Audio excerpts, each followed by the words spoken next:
So what's a critical source area?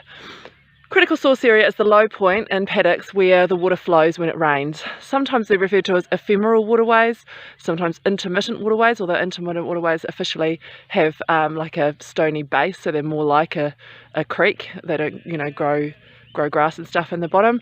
But this area coming down through where the water, you know, naturally comes down off the hills and flows through this low point, gully, swale, critical source area, ephemeral waterway, that's what that is. There is some movement by some of the groups to have these permanently fenced off and never grazed, because they're a water flow point, and the concern is that anything that flows through there eventually makes its way to a waterway, so therefore we should never be grazing them. You can see on these paddocks there's loads of them. So this is one here, there's another little one up here, there's one that flows down through, this one that flows through this paddock, carries on through the bottom of this paddock, and people think we should have all, and this is just one little point of our farm, we have them everywhere. People think they should be permanently fenced off and ungrazed. You can imagine how much of our farm would become unusable if that was the case.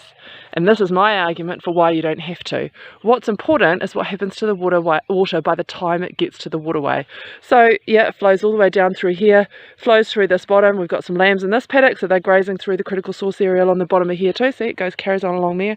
But look, then it gets to a wetland, or a sediment trap, or a duck pond, whatever you want to call it. The point is that all the water that's flowing from way back here might have collected some sediment along the way, or some sheep poo or whatever, flows along there, and then it goes into the sediment trap, where what happens is, if you've seen my previous video about critical source areas, the flow slows right down, which means that the sediment all drops down to the bottom and sits on the bottom while the clear water keeps on flowing out.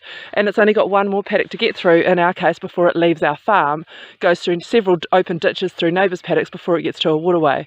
So surely what's important is what happens to the water by the time it gets to the waterway. Why does it matter if we graze these areas when we've got this in place before it gets to a waterway? I ask you, does it really make sense to make all of this ground all through here, multiplied by dozens and dozens of times on our farm, unproductive?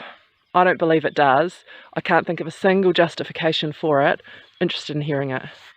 Cheers. And just to prove my point, here's another one. So the one I was showing you before, that's those trees in the video, in the bit of video prior, and that critical source area flowed along there. This one comes all the way down around this hill, like right from the top of the hill over here where you can't see. The water flows all the way down along here, goes underneath the lane in a culvert, carries on all the way along here, follows the fence line down around through, where it gets into the neighbour's open ditch and another sediment trap area. These aren't they're kind of natural sediment traps. The areas where the water slows down, they're fenced off, they're not ever grazed, they're just unused areas. Absolutely fine with that. Why make all of this area unused and unproductive as well? Yes, sure, we need to deal with the water before it gets to a waterway. Absolutely no problem with that. But we can have this little area down here, unproductive, working as a sediment trap. Like all of this area is fenced off and ungrazed, and massive amounts of growth in there, massive sediment trap. Everything just slows right down before it leaves there, and then again carries on through several open ditch paddocks before it gets anywhere near a waterway. No point in having all of this completely fenced off and unproductive.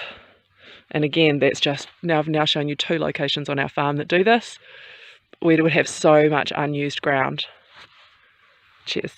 And just to really make the point, here's another one. So up there's the road. So actually a hell of a lot of crap comes off the road. So not all the sediment that travels its way along over the ground comes from farming. That's a gravel road up there and has all sorts of vehicles go up and down it.